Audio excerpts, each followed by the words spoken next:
I spent the entire class staring at the empty space behind the teacher's desk, my mind replaying every moment I'd shared with Mr. Robinson. The way he'd looked at me across the classroom, the feel of his fingers brushing against mine, the taste of his kisses. And now he was gone. When the bell finally rang, I practically fled the classroom, desperate for answers. I found myself standing outside the administrative office, my heart pounding, my hand shaking. I knew I shouldn't do it, knew I was walking into the lion's den, but I had to know. Taking a deep breath, I pushed open the door to find Mr. Harrison sitting behind his desk, looking up as I entered. His expression was unreadable, those dark eyes assessing me as I approached. "Jake," he said, his deep voice resonant in the quiet office. "What can I do for you?"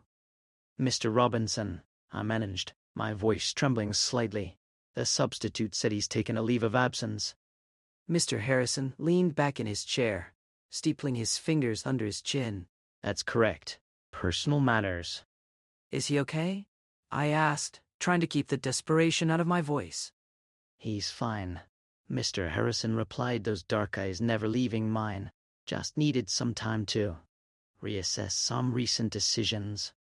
The way he said it, with its slight pause, the deliberate choice of words, made my blood run cold. He was telling me, in his own infuriatingly subtle way, that this was about us, about me. "This is your fault, isn't it?" I asked, my anger overriding my fear. "You did something. Threatened him."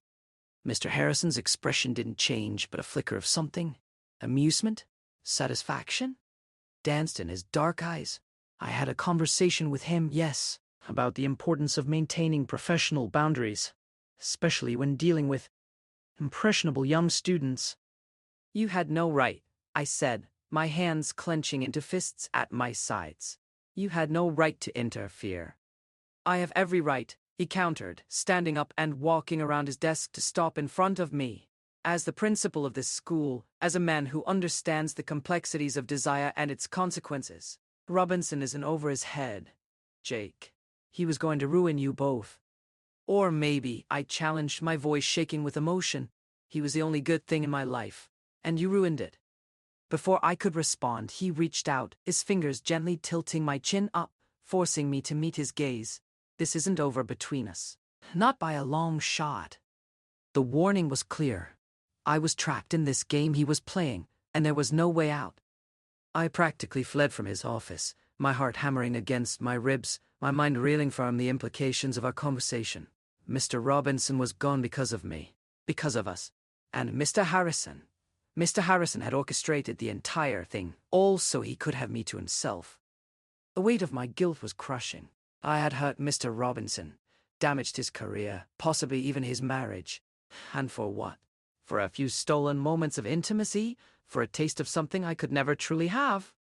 I spent the rest of the day in a daze, moving through my classes on autopilot, my mind replaying every moment of our relationship over and over, searching for clues I might have missed, signs that this would all come crashing down around us. By the time the final bell rang, I was emotionally drained, my body heavy with exhaustion. I made my way to the gym, planning to lose myself in the familiar rhythm of dance practice, to exhaust my body until my mind finally went quiet. But as I pushed open the door to the locker room, I found Mr. Harrison leaning against the row of lockers, those dark eyes fixed on me. He wasn't wearing his usual professional attire. Just a simple black t-shirt and sweatpants that did nothing to hide the lean, muscular physique I'd only glimpsed beneath his tailored shirts. "Waiting for me?" I asked, my voice flat with exhaustion. "Someone needs to make sure you don't do anything stupid," he replied, pushing off the lockers and approaching me slowly. "Like run off to Robinson's house to beg him to take you back." I flinched at the accuracy of his accusation, my gaze dropping to the floor. He wouldn't want to see me anyway. "Smart boy," Mr. Harrison murmured, stopping in front of me, so close I could feel the warmth radiating from his body, could smell the faint scent of his cologne. "He's made his choice. Now it's your turn." "I don't want to play this game with you," I said, my voice trembling with anger and fear. "Too late," he countered, reaching out to trace the line of my jaw with his thumb. "You've been playing since the moment you walked into my office that first day. You just didn't know the rules." His touch was gentle, almost tender, but it sent a jolt of electricity through me that had nothing to do with fear. I hated him. I truly did. But my body betrayed me, responding to his proximity with a rush of adrenaline that made my hands shake and my heart race. Jake, he murmured, leaning closer, those dark eyes boring into mine. I'm not the villain here. I'm giving you a choice. Robinson would have consumed you, left you with nothing but regret and shame. I'm offering you something real, something lasting. What? Your protection. I challenged my bitterness raising. At what cost? Your loyalty, he said simply, his thumb brushing against my lower lip. Your willingness to learn, to grow, to become the man I know you can be. The man he could never help you become. Before I could respond, echoes the distance between us, capturing my lips in a kiss that was nothing like Mr. Robinson's gentle explorations. This was possessive, demanding, a claim that left no room for doubt. His tongue traced my lower lip, seeking entrance, and I opened for him almost reflexively, a soft moan escaping as our tongues met, sliding against each other in an intimate dance. That made my knees weak. His hands roamed my back, pulling me flush against him, the evidence of his own desire pressing against my hip. I could feel the rapid beating of his heart against my chest, matching the frantic rhythm of my own. Every nerve ending was on fire, every cell in my body alive with sensation. I want you, Jake, he gasped against my lips, his hands sliding down to cup my rear, squeezing possessively. God, how I want you. My body responded with an urgency that shocked me, my hands fisting in the fabric of his t-shirt, pulling him closer. I was drowning in his presence, in the musky scent of exertion and something else, something distinctly him. His words were like a drug, intoxicating and dangerous. We can't, I managed to gasp out even as I urged against him. Not here. Not now. Then where? He countered, his lips trailing down my jaw to my neck, where he nipped and sucked gently, sending waves of pleasure through me. When? The questions hung in the air between us, heavy with possibility. I tilted my head to give him better access, my fingers tangling in the short, textured strands of his hair, those bleached tips rough against my skin. You have a choice, Jake, he murmured against my skin, even as his hands continued their exploration, mapping my body through my clothes. You can keep running, keep hiding, or you can let me show you what it's like to be truly wanted.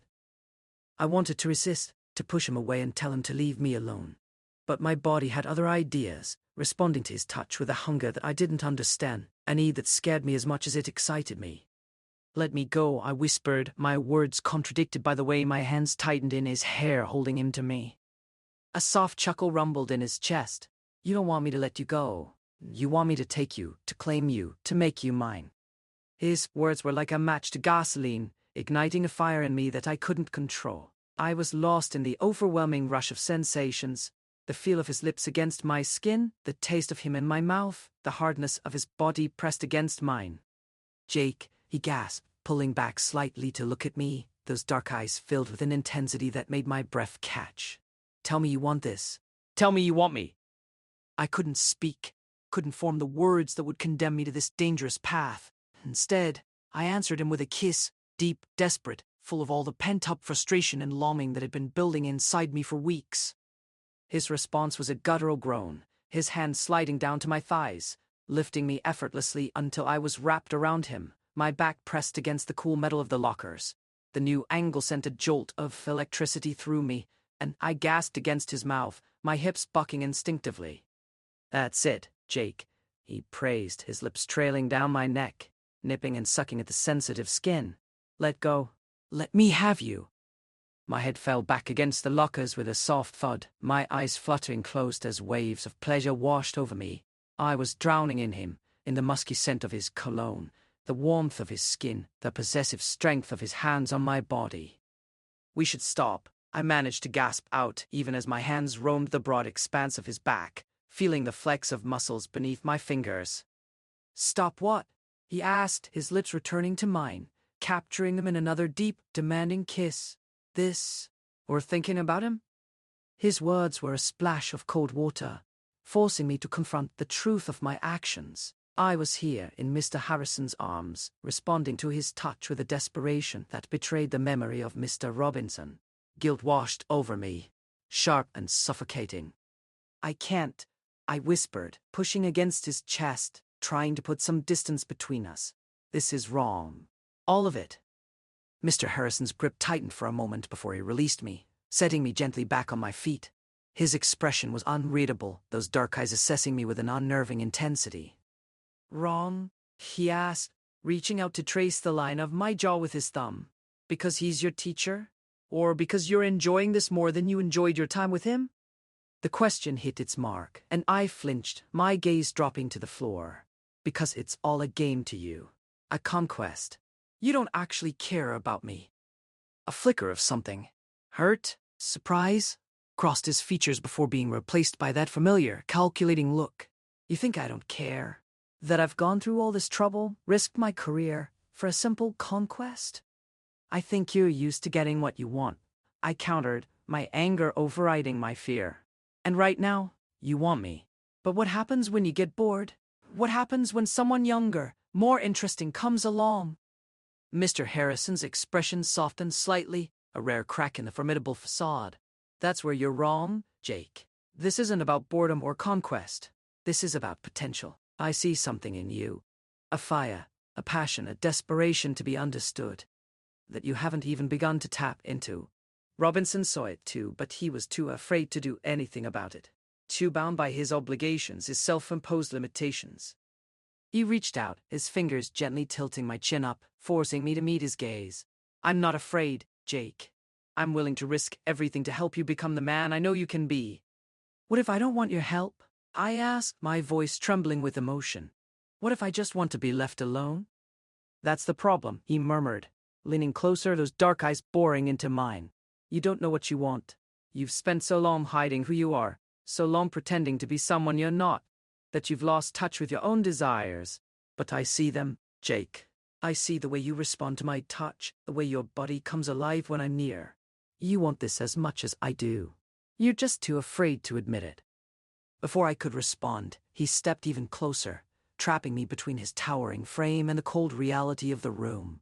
The air grew thick, suffocatingly heavy. My mind was a chaotic battleground, my anger towards his manipulation clashing violently with the overwhelming, magnetic pull of his presence. I stood frozen, caught in the web of his intense gaze, my hands trembling as I fought a silent, invisible war against the urge to just give in and stop running. He didn't touch me, but the sheer force of his proximity made my breath hitch. When he finally spoke, his voice was lower, rougher, vibrating with a dangerous sincerity that shook me to my core. Jake, he whispered, his dark eyes searching mine. This isn't just about physical attraction. This is about connection, understanding, companionship, something real, something lasting. How can I trust you? I asked, my voice barely audible. How can I believe anything you say when you've already ruined one part of my life? A slow smile spread across his face, a look of grim satisfaction that sent a chill down my spine. You say I ruined your life, but I've actually cleared the way for us, permanently. My heart stopped. What are you talking about? Robinson, he said, the name a casual, dismissive thing on his lips. He wasn't going to leave you alone. He was going to keep coming back, keep tempting you, keep putting both of you at risk. I had to eliminate the obstacle. My blood ran cold, the words hitting me like a physical blow. Eliminate. What does that mean, Mr. Harrison? His expression didn't change, but a darkness descended over his features, a coldness that made my skin crawl. It means he's gone, Jake. For good. He won't be coming back. He won't be tempting you anymore. It's just you and me now. The world tilted, the edges of my vision blurring as the implication of his words crashed down on me. You didn't. I did what needed to be done, he said, reaching out to cup my cheek, thumb stroking my skin in a gesture that was meant to be comforting but was anything but for us, for our future. Tears of horror and denial pricked at my eyes. No, you're lying. He's not. He's not dead. A ghost of a smile played on Mr. Harrison's lips. Oh, but he is, Jake. And I buried him where no one will ever find him. My legs gave out, and I would have fallen if not for the lockers behind me, their cold metal the only thing keeping me upright. I was shaking uncontrollably, my breath coming in ragged, painful gasps. This couldn't be happening. This couldn't be real. Why? I finally managed to ask, my voice a trembling whisper. Why would you do something so monstrous? Because I love you, he said simply, the words landing with the force of a physical blow. Because I couldn't bear to see you with him. Because I knew that as long as he was in the picture, you would never truly be mine. He reached out, his fingers gently tilting my chin up, forcing me to meet his gaze. I did this for us, Jake, so we could be together, without obstacles, without interruptions, so you could finally be free. I wanted to scream, to run, to lash out at him, to do anything to escape this nightmare. But I was paralyzed, by fear, by shock, by the overwhelming weight of his confession. I was trapped in this horror movie, and the monster was the one person who claimed to love me. You're insane, I choked out, tears streaming down my face. You're completely insane. Am I? He asked, a genuine question in those dark eyes. Or am I just willing to do whatever it takes to get what I want, to protect what's mine? He reached into the pocket of his sweatpants, pulling out a set of keys and holding them out to me. Come with me, Jake. Let me show you. I didn't want to go. Every instinct screamed at me to run, to get as far away from this man as possible. But I was caught in his gravitational pull, unable to break free from the orbit of his dangerous affection. The drive to the location was suffocating. I sat in the passenger seat of Mr. Harrison's expensive sedan, my hands clenched in my lap, my gaze fixed on the passing landscape. He drove with a calm confidence that was terrifying, one hand on the wheel, the other resting on the center console, close enough to touch but not actually making contact.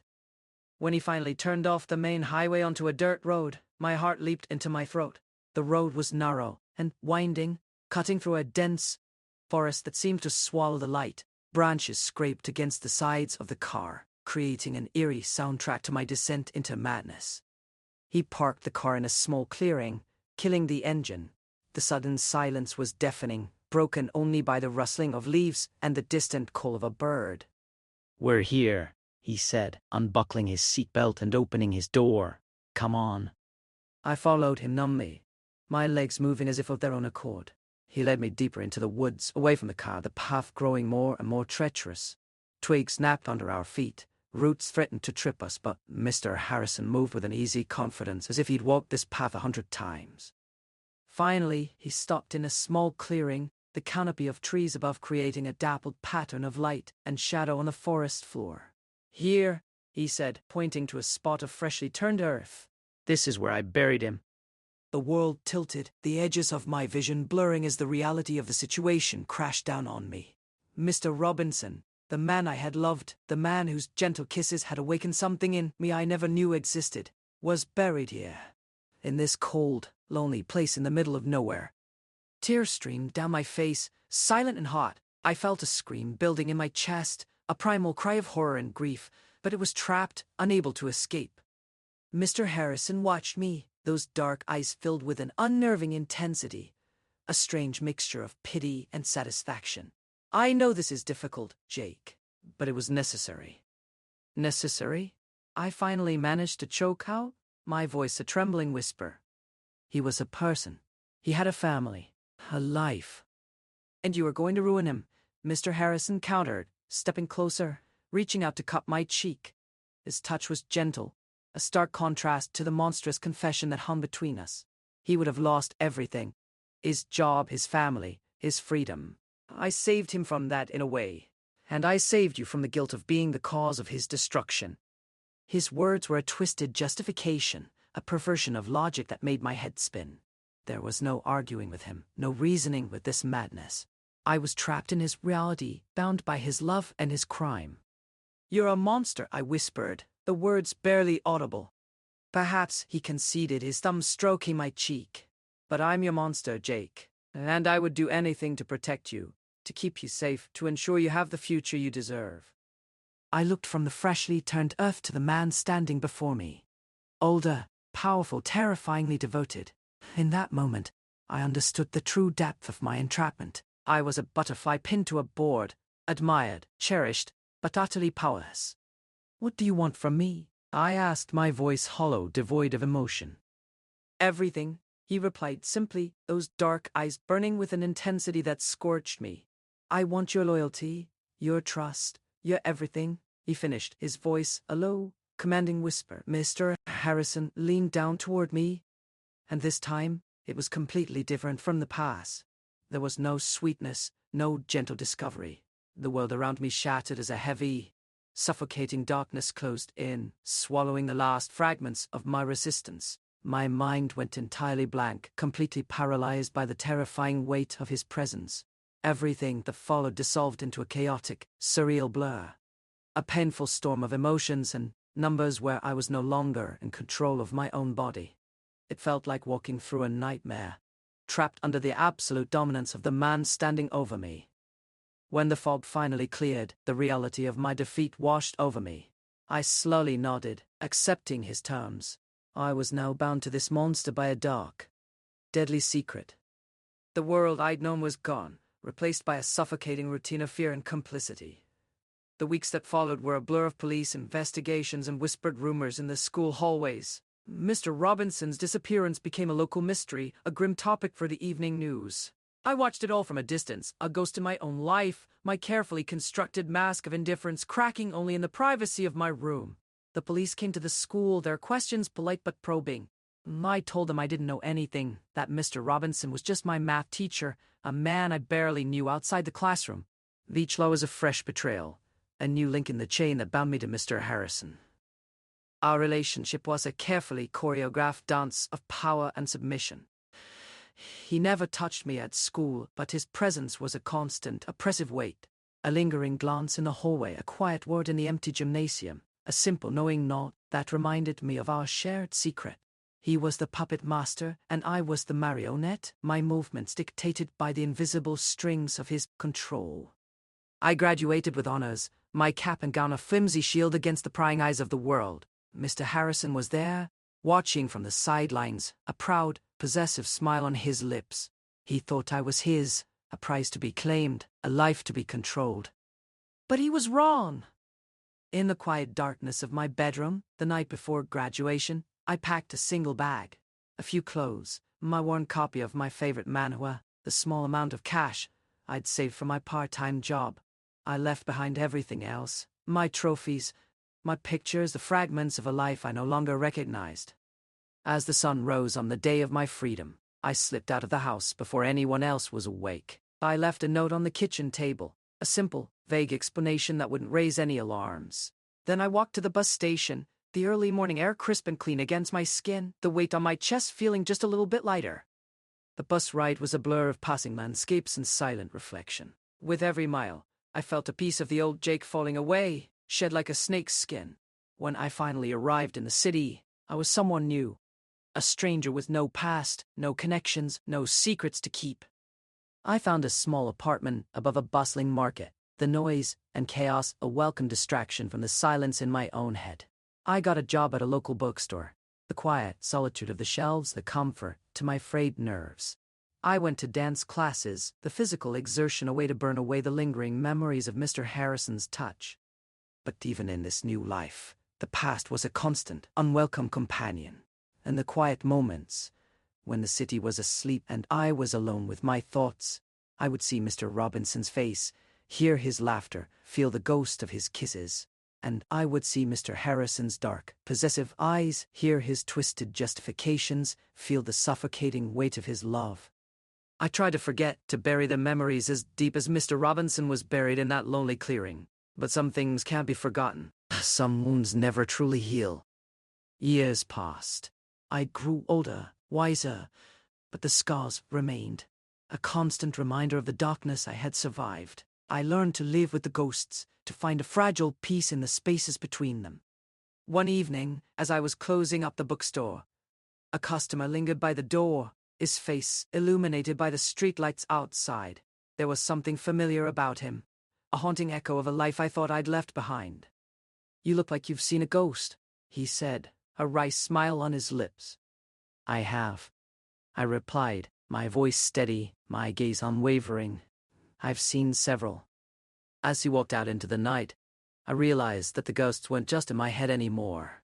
They were walking among us, a constant reminder of the darkness that lurked beneath the surface of everyday life. But I was no longer afraid. I had faced the monster and survived.